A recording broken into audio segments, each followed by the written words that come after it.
I'm Randy Reed, and we're here at Lux Live, where I am joined by John Allden, Director and General Manager of Tamlite. John, welcome. Thank you. Good to see you. Congratulations on 50 years and on this huge booth and this huge presence you have here at Lux Live. Thank you. What do you attribute your success to for the past 50 years? Well, 50 years, Randy, yeah, it's a long time to be in business. I've only been involved with Tamlite for 32 of them, which can't speak for the whole lifetime then, but what I have seen is that our success, I think, comes from fostering the development of the team and the people that we have that work for the business. We invest in our people, we invest in the business, and we get a lot of loyalty and a lot of return as a result of that from the team that makes Tamlite what it is today. I find your organization is interesting because you have CEF here in the UK, CES in the US. Correct. And from what I know, the CES branches, they can buy from Tamlite or they don't have to buy from Tamlite. That is true, and the same is true in the UK. So CEF in the UK will deal with literally many hundreds of lighting companies, but I'm pleased to say we have the lion's share of that business. Okay. And how big is Tamlite overall when you look at all the businesses? Well, in the UK this year, I expect our total revenues will be in the region of £60 million. The Tamlite USA business will be in the region of $70 million. Okay, wow, congratulations, that's huge. All right, what are some of the products that you're launching here at the show? Yeah, well, here today we've probably got three key products. We have a new high-performance floodlight, which is an asymmetric and double asymmetric product. We have our eye-line system of continuous linear LED lighting, which is available with a whole range of optics and connection possibilities. And then we also have our Revo, which is a new compact high bay fitting, particularly designed to look good in retail applications. Okay. Now, this high bay for retail, would it be considered a smart product? It can be, certainly. We have a whole range of applications with our product where you can have smart connectivity and lighting controls from the most basic through to the most elaborate. And would you say that today features and benefits of your products are valued more by end users than they were, say, a decade ago? Without question. Okay, I mentioned I've been at Tamlite for 32 years. Right. I've been in the lighting industry for almost 40 years. And I can remember the day when a customer or a client's interest in lighting was simply to make a dark area bright. Right. But today, all the questions that now come up are, well, latterly about smart lighting, connectivity, but also about energy saving, reduced maintenance, carbon footprint, ecological impact on the planet, dare I say. These weren't questions we were getting 10 and 20 years ago. And are end users willing to pay for some of these features and benefits? Yes, but I think a big part of what we have to do as a professional lighting business is make sure that we kind of separate the fact from the fiction, because a lot of end users think that you can get everything for nothing. And of course, if you want a reliable product that's going to perform and do so for the long term, then there's a price to pay. But you guys have always been leaders when it comes to new product. And do you attribute a lot of that to the fact that you're privately held? Absolutely. I mean, the great thing is, we've invested in the last 4 years in the UK, we've invested £5 million in premises, in visitor centres.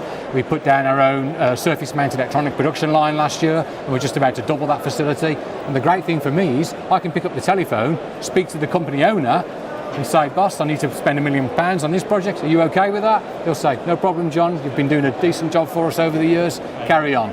No shareholders, no board meetings, no meetings with the bank.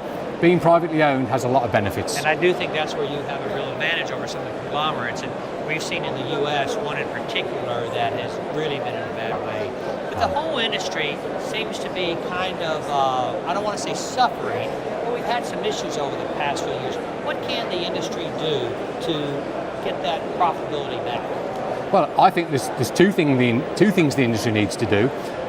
First of all, in the UK, we've got the Lighting Industry Association doing what they call market surveillance. So they're going out into the wider distributor market, selecting products at random and putting them through the tests that prove whether the product is good or not, because there's a lot of poor quality product out there, which, to coin a phrase, I would say, you can fool most of the people most of the time.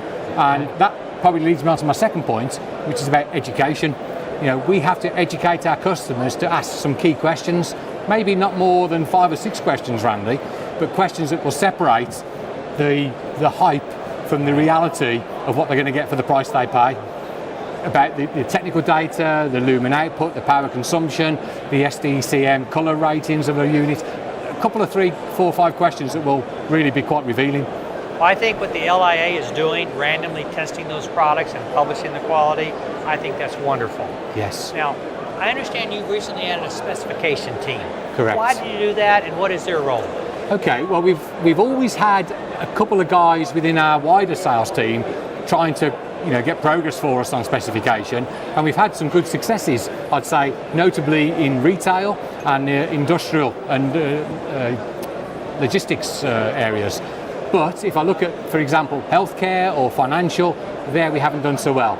So what I decided is that if we can now have a breakaway team whose role it is to focus on nothing but that, then it's going to give us a lot more, greater prospect of being successful with it. And again, they would get a Tamlite product specified, Yep. which typically would go through a CEF branch. Yes, it doesn't. Okay. It doesn't have to.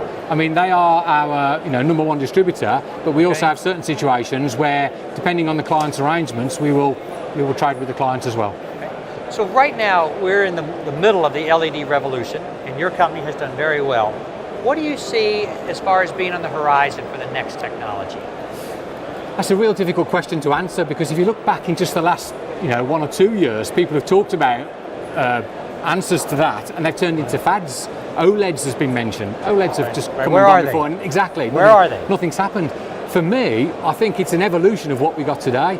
Smart lighting, connected lighting, but actually dovetailing into I think the buzzword is the humanistic side, so that the user, the client, can relate to light levels, colour conditions, and actually make it work for them as a part of their total environment, as opposed to just being a device that's got a product function. You mentioned about 30 years ago, people just wanted to light dark space. Yep. Today, and I'm putting you on the spot, if you had to guess, what % of your products are smart or controllable? I would guess 60%. Okay. As high as that. Okay, As high that's as good. that. Yeah. Congratulations. Okay. And it's more than a guess, because I'm just thinking of some of the numbers so it's about 60%, yeah. Okay, very good. Okay, where will you guys be in 5 years? Oh, that's putting me on the spot more than the previous question. I'd like to think, say we're a £60 million business in the UK. We've got nearly 250,000 square feet of manufacturing capability, 350 workers. I'd like to think we could be at least 50% bigger than we are today. Wow. The UK market can stand it. I think Tamlite, no one's perfect, but our customers tell us we're getting more right than we're getting wrong. Okay. And I think by focusing on that and making sure that we continue to deliver to the customer expectations, that growth target is doable. Okay. So John, what are the threats to the industry? Okay, I think there's a couple of 3 good points I can say in response to that, Randy. First of all, the pace of technological change, without doubt, is a challenge to us as a lighting manufacturer, but also to the customer base making decisions to purchase and install today. I mentioned earlier about substandard products, and I think that has really got to be kept under control, because there's a lot of people, I think, giving, I won't say untrue answers, but let's say incomplete answers to questions about products. And then the third and final one I'd say is managing customer expectations, because in this world of smart, connected, etc., they think that a product can do everything, and it can't. And we have to make sure that people get that and know what the limitations are. Excellent. Well, congratulations on 50 years, and based on what I've heard, you'll be around at least another 50. Hope I will.